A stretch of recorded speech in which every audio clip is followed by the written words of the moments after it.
Good evening. My name is Joseph V. Harris. I'm a counselor and author. I was a counselor in New York for 45 years, studying the drug addicted mind, and I wrote three books. First book, Escape from Critical Confusion, is an autobiographical textbook. It talks about how drug addiction starts, juvenile delinquency, how a kid commits crimes, gets caught and does it again and again and again, the thinking that goes along with that, how a person gets into drug addiction, and the reality perspective from one who lived that lifestyle, and then how to come out of it. That's the escape. At 5 stars on Amazon, that's the highest you can get.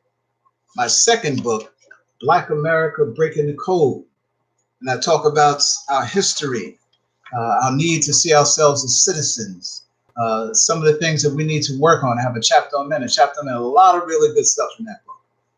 And the third book, Drug Addiction, the Most Powerful Enemy Against It, A Recovering Sober Mind. And this is the book that I'm going to talk about today. I'm going to talk about drug addiction in general today. I want to start off by saying that the United States spends trillions of dollars on the military in preparation for war, which is a good thing. But we have thousands of Americans dying from drugs right here. We have a war on drugs in our country, whether we know it or not. We have a war on drugs. So we need to really think about how serious this problem is for all Americans, not just the drug addicted person, because the drug addicted person is going to have an effect on everybody in society. We have to pay for detox. We have to pay for rehab. The criminal behavior where people are just, getting robbed and burglarized, and killed just to get drugs. So, while medical science is really, really, really good these days, they're working and keeping people old to live longer and healthier into their 70s, 80s, 90s, 100 plus. My wife's uncle, the first man I ever met, 100 years old. That was a few years. He's dead now. He died at 103. So we have drug addicted people, thousands of them, dying in their 20s, 30s, and 40s unnecessarily.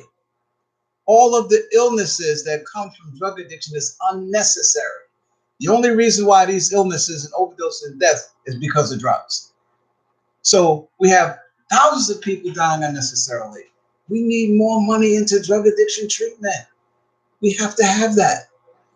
Otherwise, it's just going to get worse and worse and worse. Now we have high school students who are using drugs. They're not learning anything. We got college students on drugs. They're not learning anything. So when we have intelligent people, strong, intelligent people, mind drugged, dull, can't use that intelligence in a healthy way, we're not going to be able to compete on the world stage. You have different countries, Japan, India, other countries that are developing thousands of engineers and scientists and doctors and improving in technology where we are just hardly making it. I remember years ago I read a study, maybe 10 years ago, and it talked about how it was India produced something like 178,000 engineers. The United States only like 63,000.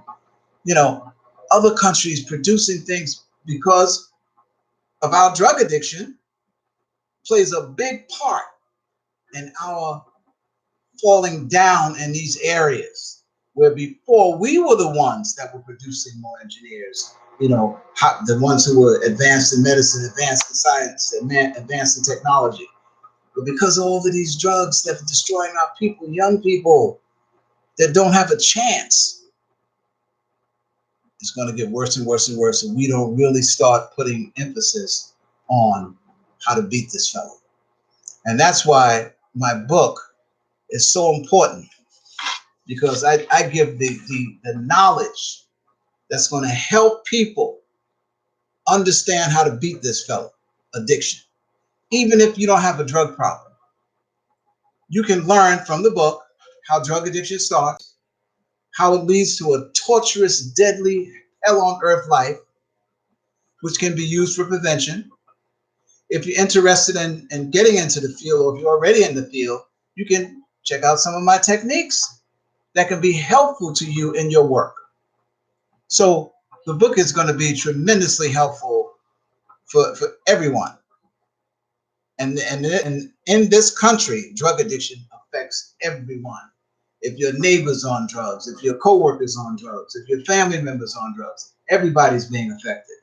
So we're going to need the proper knowledge on how to beat this fellow. Now, I want to talk a little bit about to the drug addicted population, and always remind you guys that the first thing you have to do is to cleanse the body and mind from drugs. That's the first thing you have to do.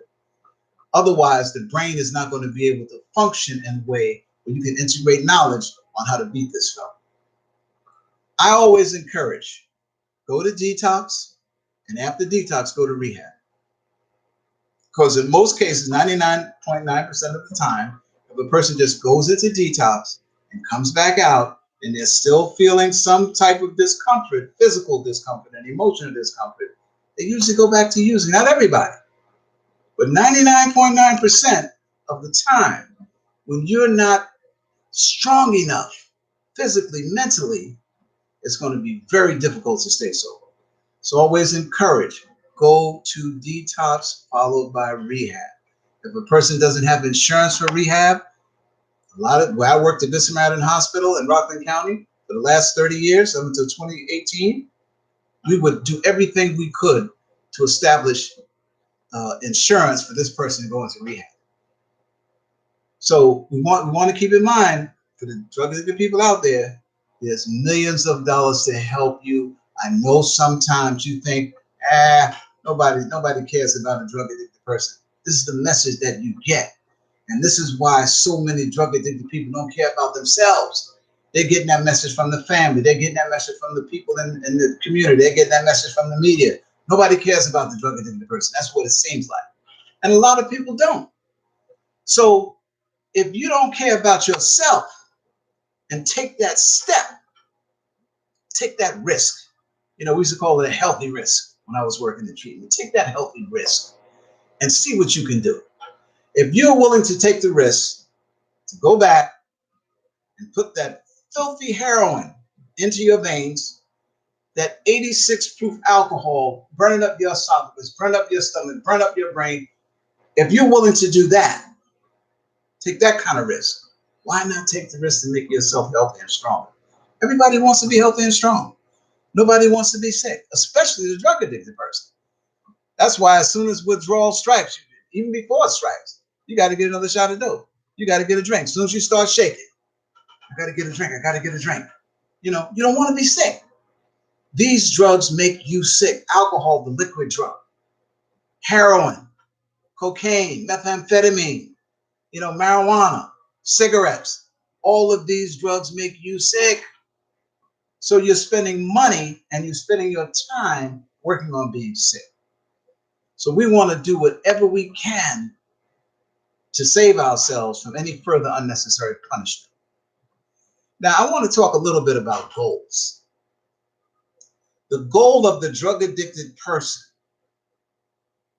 who has interest, serious interest in staying sober and is willing to go into detox and further treatment, your goal should be to stay sober for the rest of your life, not just while you're in detox and rehab. And I watch people in detox and rehab have much fun. Once the detox is over, they go into rehab, laughing, singing, doing all kind of things, playing basketball, just doing so many things to have fun, and treatment in a locked unit. So you can imagine how much fun you can have if you come on drugs and you're free and do whatever you want to do.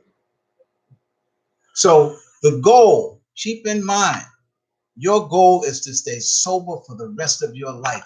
And your job is to make drug addiction powerless in your life. Part of powerless means impotent, ineffective. That's what you want to make that's what he makes you when he has you on this power. So you want to make sure that your mind is set on whatever I have to go through to take my life back from drugs. I'm willing to do it. And as a human being, you have that ability. And I mentioned once before, they talk about, drug addict. You're a human being. You're a human being before you get on drugs. You're a human being while you're on drugs. And you're a human being when you come off drugs. So no matter what your condition is right now, you are a powerful human being, the most powerful species on the planet Earth who can overcome drug addiction. If we can overcome cancer, and some people do, a lot of people do, like I mentioned once before, my brother's granddaughter, she was born with cancer. They said if she lives for 7 years, she won't have to worry about it anymore. She lived for 7 years. I think she's about 12 now. So you can imagine how powerful cancer is, and people overcome cancer. Drug addiction is not elusive. You can catch it. So when I make up my mind as a human being to stop the progression of my addiction, I can stop it. When you go into the hospital, if a person goes into the hospital and the doctor says, you have cancer, you got 6 months to live, all you can do is pray. If you go into the hospital and the doctor says you have the disease of addiction, if you don't stop using, you're going to die. If you don't stop using. But it's your choice. It's not your addictions. Once you become drug free, it's not your addiction's choice if you stay sober or not. You make decisions because you're in control. You may feel withdrawal symptoms. You may feel depression. You may feel guilt. You're still in control. And that has to be the focus in that mind, that powerful, sober mind. That has to be the focus, that I'm in control no matter how I feel. Craving is a symptom of addiction. If I'm addicted to heroin, alcohol, methamphetamine, I'm supposed to crave. Nothing is wrong with that. The question is, what am I going to do with the craving? Not what the craving is going to do with me. So when I understand that I'm in control, no matter how I feel, no matter how strong the craving is, I can refuse to cooperate with it. And when I practice that, I get real good at it. Practice develops skills. I mentioned that in one of the other lectures. Practice develops skills. Try and keep that in mind. So now that I'm drug free and I'm sober, and my goal is to stay sober for the rest of my life, and I'm willing to work on whatever my addiction gives me, whatever obstacles come up, I'm going to see them as lessons because I'm going to learn how to deal with these obstacles. I'm not going to submit to any one of them. And I'm going to reach out to my counselor. I'm going to reach out to my social worker. I'm going to reach out to my sponsor. I'm going to reach out to my psychiatrist. I'm going to reach out to people in the rooms, AA, NA, family members that love me. Anything but use. I will not accept using. That's not an option. That has to be the thought. Because remember, the brain has been trained to react to the commands of addiction. As you become addicted slowly, the brain is influenced by drugs. Part of influence means to command obedience, to command acceptance, to command belief. So we know that when I'm sober and my addiction gives me a command, I don't have to react to it. I can refuse to react to it. That's how powerful the sober human mind is. But we have to experience that. We can't just think about it. We have to experience it. So with my goal, right? In my goal, while I'm working on my goal to stay sober for the rest of my life, the only people that are going to be in my goal are people that are supportive of me staying sober. If you're not supportive of me staying sober, we can't hang. It's not going to happen. Because you know, if you're around people who are degrading, who offer you drugs, it's going to be very difficult for you to be successful. And I always ask the patients in the hospital, when you out there using drugs every day, how much time did you have for people that didn't use drugs? And every one of them would say no time at all, because birds of a feather flock together. So that means if a person is using drugs, we can't hang. If there's an environment, a building, a neighborhood where people are hanging out, I can live in the neighborhood, but I can't hang out. I can live in the building, but I can't hang out. I can live in the same house. If other people use, I can't hang with the people that are using. Has to be the thought. And when my mind is made up, when I have that mindset, using is not an option. It doesn't matter who comes around. You don't have to hang with them, and you'll see with practice, you will get the message that you're in control, and so will everybody else. So in my efforts to reach my goal of staying sober for the rest of my life, the only people that I'm going to be around are people that are supportive of my recovery. Only people. There will only be certain places that I will go to. Any place where they're using drugs or selling drugs, I ain't hanging out. And I know how people get when they come out of the hospital, when they come out of jail, they want to go and show the fellas and the girls how good they look. You can't do that anymore. If you're going to beat this fella, you're going to have to set some rules in your life. Rules serve as a guide. Rule number 1, using is not an option. I refuse to cooperate with any relapse thought. So mind you, when you get sober and that brain clears up, you can use your intelligence to assess a thought. You can use your ability to use reason to figure out, what should I do with this? Take those thoughts apart, figure out which path should I go down in my mind. Because once you get sober, you're going to see different paths that you can take. It's not just that one path. So my goal is to stay sober for the rest of my life, and I'm willing to work on it one day at a time. Every day that my addiction attacks me, I'm going to attack it right back. Courage, determination, refusal to cooperate. Now in the book, I go much more deeper into how to use this knowledge. And that's why it's so important that you guys get the book. It's $8. You get on Amazon.com, you get it at Barnes & Noble, you get on my website, jharris.westwoodbooks, with an S, publishing.com.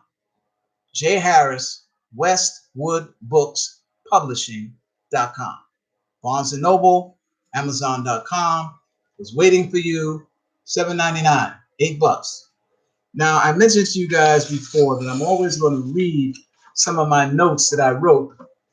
When I was working as a counselor for 45 years, and I give a lecture, or if I, ran a group and some knowledge came out of there that I thought that was good, I'd write it down. So I have like maybe 1,000 notes, which I'm going to go through as we go along, over time. I may put them into a book one day. But this is a note I want to read to you guys today. You can't get recovery because you want it. You must work for it. The more you work, the stronger and tougher you will get in your efforts. Your drug addiction experience is a time in your life that you are passing through in reference to your growth and development. People go through many changes in life, which teaches what is right, wrong, good, or bad for themselves. Life is a series of breakthroughs.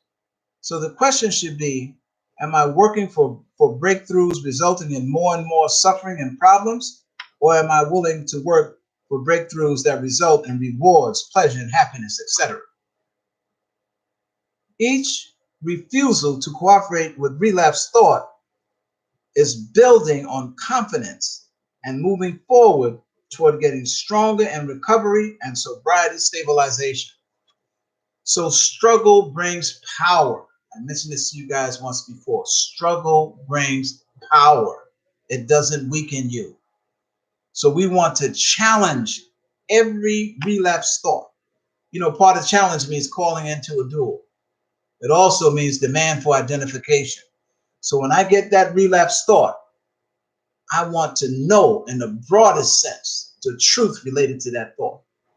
And we know any relapse thought is a deadly, dangerous, poisonous thought. Not a thought that's going to bring happiness, not a thought that's going to bring you good health, more money. It's all going to be bad. I've never heard a person say, oh man, I had a wonderful relapse. It was so good. Oh man, it was great. Never. I've also never heard a person who'd been sober for about three or 4 years say, oh man, I wish I was back using again. I've never heard that. Because the difference between being on drugs every day and being a slave and tortured and being sober and doing things that make you feel good about yourself and getting healthier and stronger, the difference like being on Earth and being on Mars.